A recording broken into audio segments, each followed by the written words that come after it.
Ya está en el aire Juan Manuel Cao. A fondo. Bueno, Vladimir Putin en persona nos amenaza con la bomba atómica. Lo veremos y escucharemos en sus propias palabras por si usted cree que exagero. A la misma vez, hoy el presidente Volodymyr Zelensky habló en las Naciones Unidas y mencionó a Cuba como parte de la coalición terrorista alineada con los crímenes de Putin y la guerra además contra Ucrania.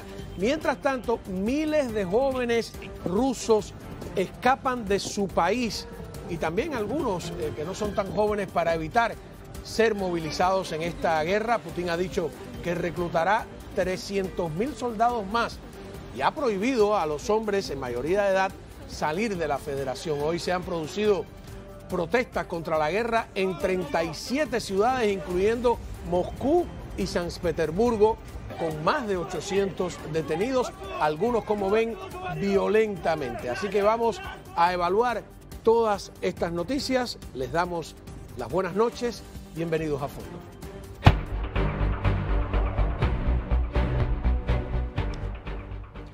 Muy bien, contamos con el profesor Erich de la Fuente, profesor de Relaciones Internacionales de la Universidad Internacional de la Florida, analista político. Gracias por estar acá. Muy buenas noches, gracias por la invitación. Vamos a escuchar al propio Putin, ¿no? Porque yo no sé si estoy interpretando mal. Él esgrime unas supuestas declaraciones de algunos supuestos miembros de la OTAN para justificar sus amenazas nucleares. Veamos. Вот пошел и ядерный шантаж.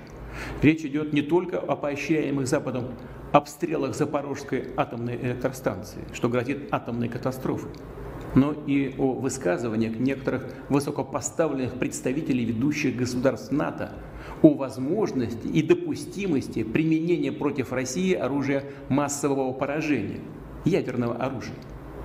Тем, кто позволяет себе такие заявления в отношении России, хочу напомнить, что наша страна также располагает различными средствами поражения, а по отдельным компонентам и более современными, чем у стран НАТО. И при угрозе территориальной целостности нашей страны для защиты России и нашего народа мы, безусловно, используем все имеющиеся в нашем распоряжении средства. Это не блеф. Y dice al final, bajaron el audio, esto no es un bluff. ¿Es o no es un bluff? ¿Por qué hace la aclaración? Yo siempre le digo a los estudiantes míos en la universidad que es importante analizar, pero no sobreanalizar. Y es importante escuchar.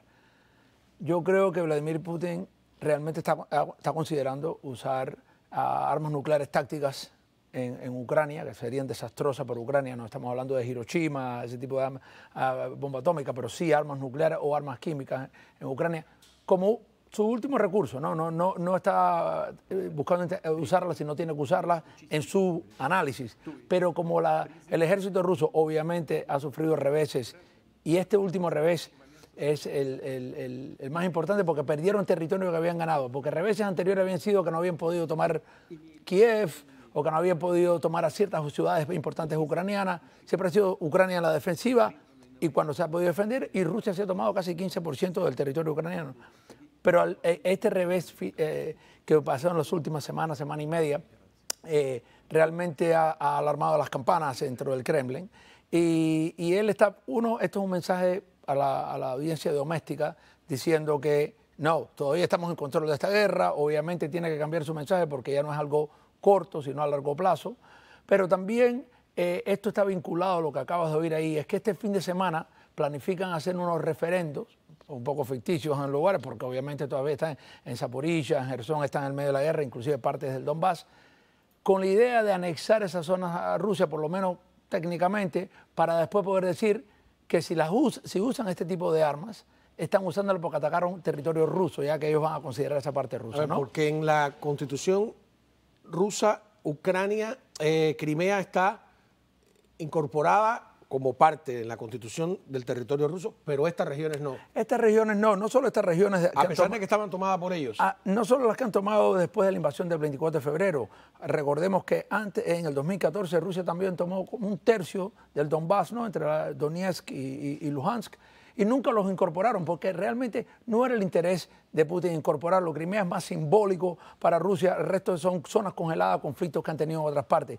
Creo que lo hace ahora porque ve que esta guerra lo hemos dicho aquí muchas veces, va a ser larga, ha sido larga, seguirá larga, y creo que si, él sí piensa esto como una de las cartas que tienen sobre la mesa, y entonces para poder justificar este tipo de cosas, especialmente ante la audiencia doméstica, se anexa, aunque se anexan técnicamente, porque realmente es difícil anexar una zona en conflicto, puede decir que ha sido un ataque a Rusia, ¿no? En ese sentido. A ver, los presidentes del mundo están en Asamblea General en las Naciones Unidas, aquí en Nueva York, están hablando ante la Asamblea General. Rusia forma parte del Consejo de Seguridad, sin embargo, Putin no ha sido invitado a hablar ante la Asamblea. Hoy habló el presidente Biden, habló de Ucrania precisamente, y veamos lo que dijo. This war is about extinguishing Ukraine's right to exist as a state, plain and simple, and Ukraine's right to exist as a people. Each of us in this body who's determined to uphold the principles and beliefs we pledge to defend as members of the United Nations must be clear, firm, and unwavering in our resolve. Ukraine has the same rights that belong to every sovereign nation. We will stand in solidarity with Ukraine. We will stand in solidarity against Russia's aggression, period. Esto está dicho en el más alto foro internacional, ¿no? A mí me preocupa que hay una parte de la derecha norteamericana que, o por llevarle la contraria a Biden, o porque cree que Putin defiende ciertos valores conservadores, no se debe apoyar a Ucrania. A mí me parece una equivocación, no sé cómo lo ves tú. Yo creo que esto tiene, como toda la política internacional, tiene efectos de política doméstica, ¿no? Creo que hay parte de la derecha norteamericana que por ir a la contra del presidente Biden, si hubiera sido a lo mejor un presidente norteamericano, presidente republicano, hubiera sido diferente, y realmente es triste que lo tomen por una parte de política doméstica. Creo que también hay una ala de ese a lo mejor menor, pero importante, con voces altas, de que no apoyan el gasto de dinero masivo, y eso es muy populista, ¿no? Aunque hay intereses nacionales, y Estados Unidos está metido en esto porque lo ve como un interés a nivel global. Bueno, hay gastos necesarios y otros innecesarios. Hay una parte, que decir también, de la izquierda norteamericana también, y de la izquierda mundial, que están totalmente alineados con Putin. Pero para ponerlo en perspectiva, si bien la ayuda a Ucrania ha sido masiva, es poca comparado con los gastos en Afganistán, Irak, pero poquísima comparado en esos gastos. Una cosa, Juan Manuel, que... Incluso con los gastos domésticos. Sí, no, sin duda. Pero bueno, los gastos domésticos se argumentan de otra manera. Una cosa al principio, que viste las protestas, que estábamos hablando, y no quiero perder eso en nuestra conversación. Ahí tenemos imágenes de las protestas, vamos a ir poco a poco. Quiero enseñarte, porque tú mencionaste el tema de anexar estos territorios, sí, y del referendo. Pedro Sánchez, que es la izquierda española, no la ultraizquierda, el Partido Socialista Obrero Español, habló precisamente sobre el referendo ruso en la zona de Zaporilla y en la ciudad de Jersón. Adelante. Y esta mañana Putin ha dado además un paso más en la huida hacia adelante, haciendo nuevas declaraciones que son totalmente inadmisibles.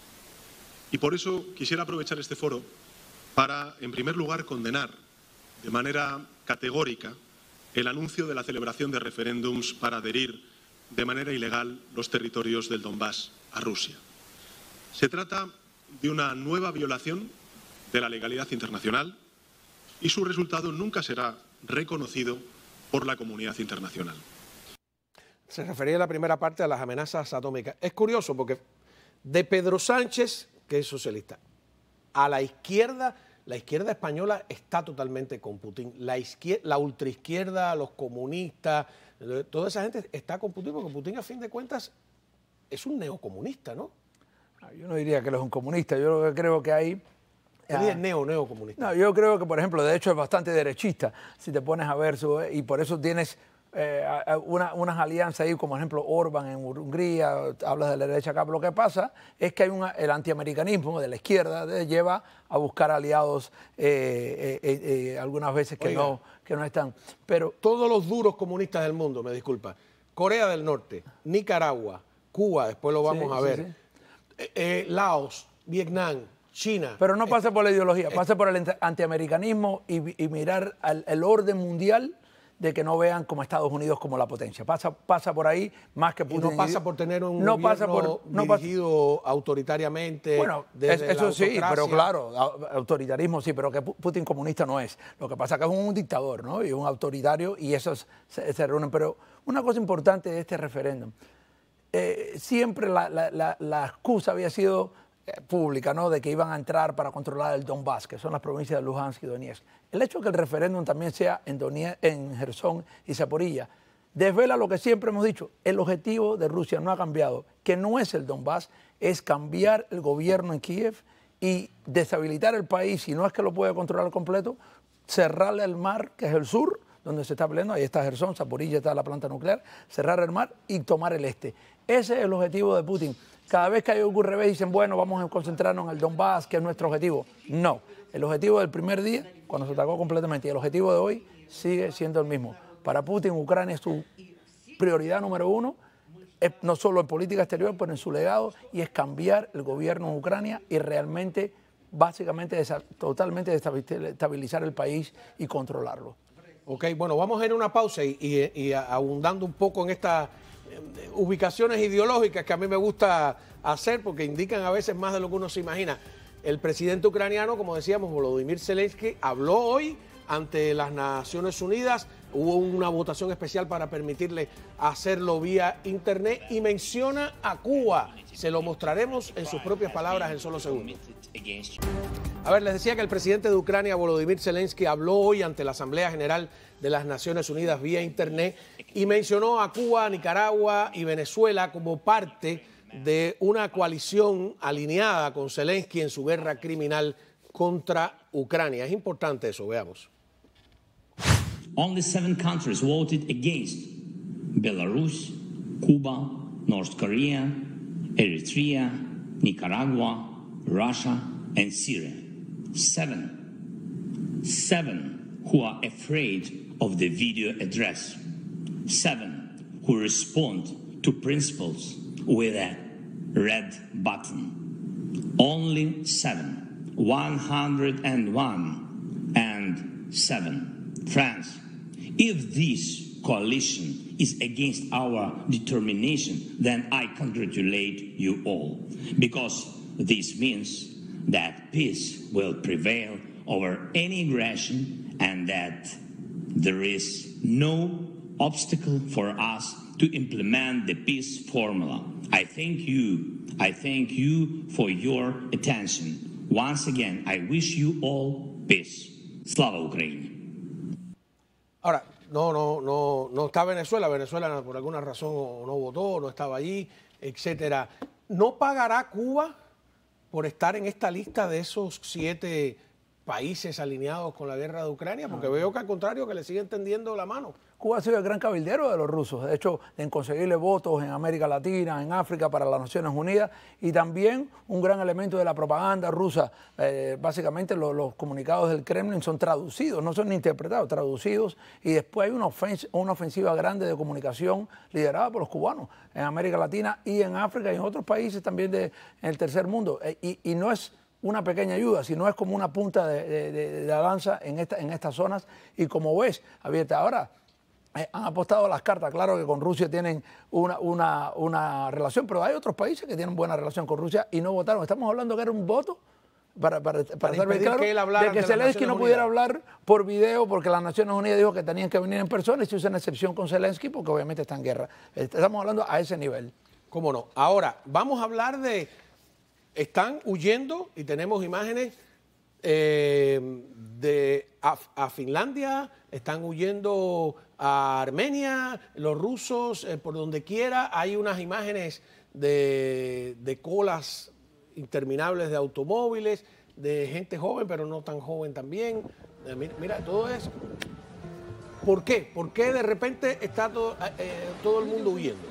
Mira, aquí se decía siempre que la guerra tenía popularidad, y al principio había cierta popularidad, pero es fácil apoyar una guerra, o por lo menos no estar en contra de la guerra cuando estás sentado en tu casa o cuando estás conversando en algún lugar. Cuando te van a mandar a ti a la guerra ya es diferente, cuando van a mandar a tu hijo a la guerra, y más cuando ella conoce gente que ha regresado o no ha regresado.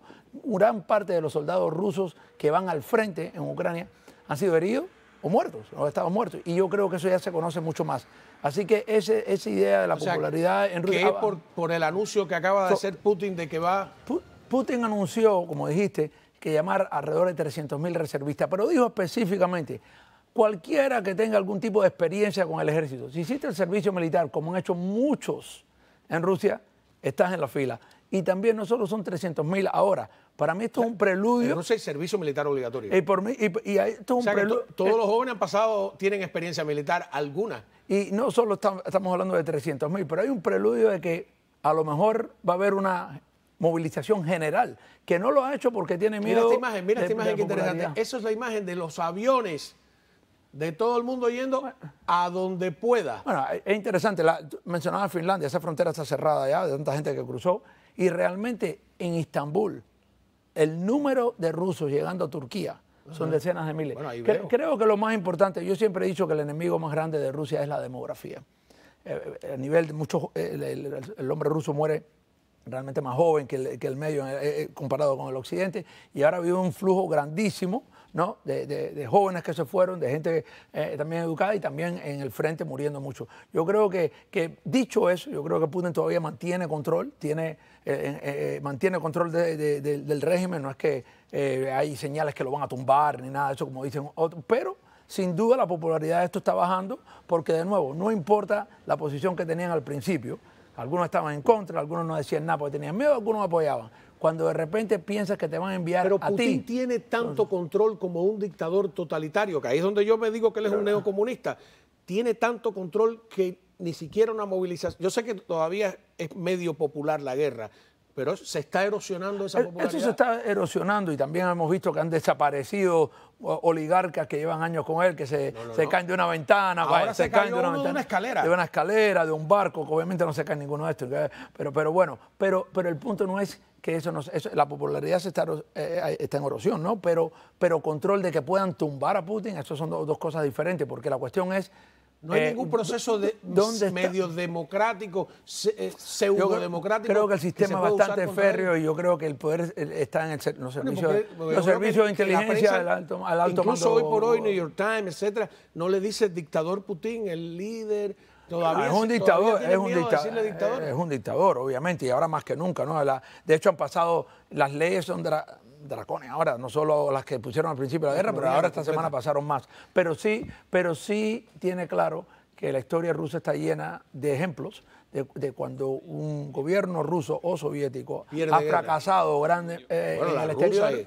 La Rusia de los zares, la Unión Soviética, etcétera. Y no además cae Napoleón si no pierde Waterloo.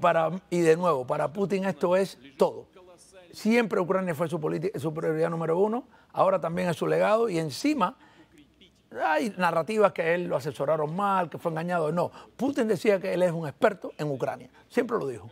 Y este es una guerra personal de él, obviamente apoyado, no es el único, el Kremlin, no pensemos que esto es Putin nada más también, ¿no? Pero sí es importante y para él él va a ir al final aquí. Y por eso hay una imagen hoy entre las protestas, es una imagen tomada con un teléfono que se ve así, donde a uno de los chicos que está protestando entran a un restaurante tres policías con casco, etcétera. Le dan duro. O sea, la policía rusa da como si no estuviéramos en el siglo XXI, ¿no? Es una cosa tremenda. Terrible. No sé si tendremos esa imagen por ahí, porque yo creo que vale la pena compartirla con el público, aunque es un poco confusa. Mira cómo le dan, pero con todo. El chico estaba y claro, está filmado. Esto está ocurriendo del lado de acá realmente, y es el reflejo del cristal, ¿no? O está del lado de allá. Lo filmaron desde por eso te digo, esto es en la calle. Y están adentro, él no está en el restaurante. Los servicios de seguridad, porque mira, a ese hombre lo podrían haber arrestado, simplemente entre tres, pero la golpiza le da para mandar. Por eso te digo, hay toda una camarilla alrededor de él, por eso no la idea que se puede tumbar a Putin o algo así. Si eso hacen con los rusos, ¿qué harán con los prisioneros ucranianos? Y qué harán con los disidentes, etcétera, y con gente, y con periodistas, que, bueno, muchos han sido también eliminados. Entonces... Bueno, el principal opositor ya nadie ha hablado desde que empezó la guerra. Bueno, claro, Navalny lleva tiempo ahí y hay muchos más dentro del movimiento de él también. Pero el punto es que él todavía mantiene control. Pero dicho eso, la idea, él todavía tiene cierto nivel de tacto de cuál es la percepción pública, especialmente en Moscú y San Petersburgo. Por eso no hay una movilización masiva y ley marcial, pero 300.000 es mucho y puede ser un preludio de lo que puede venir si esta guerra se sigue extendiendo como pensamos. ¿Y cuántos fueron los concejales? 80 concejales, ¿no? Algunos en San Petersburgo. Exacto. Gracias por haber estado aquí, profesor. Muchas gracias. Cuando regresemos, bueno, sabes que hoy volvieron a subir los intereses. Tenemos una profesora también de economía, pero de la competencia de la Universidad de Miami, para que nos explique las consecuencias. Pero antes te tengo algo. Este es un ruso en Armenia que tiene miedo de regresar, porque parece que tiene miedo de ser movilizado, por supuesto, a la guerra. Veamos. Ну, для меня это очень тревожная ситуация, поскольку я здесь работаю, сейчас прибыл с Эмиратов работать в Армении, я гражданин России, и при выполнении рейса в Россию у меня есть возможность не вернуться сюда обратно. И, конечно, у меня жена гражданка Украины, вот, и часть моей семьи находится в Киеве, часть в России, поэтому я бы не хотел тоже участвовать в этой мобилизации, только из-за этих моральных соображений.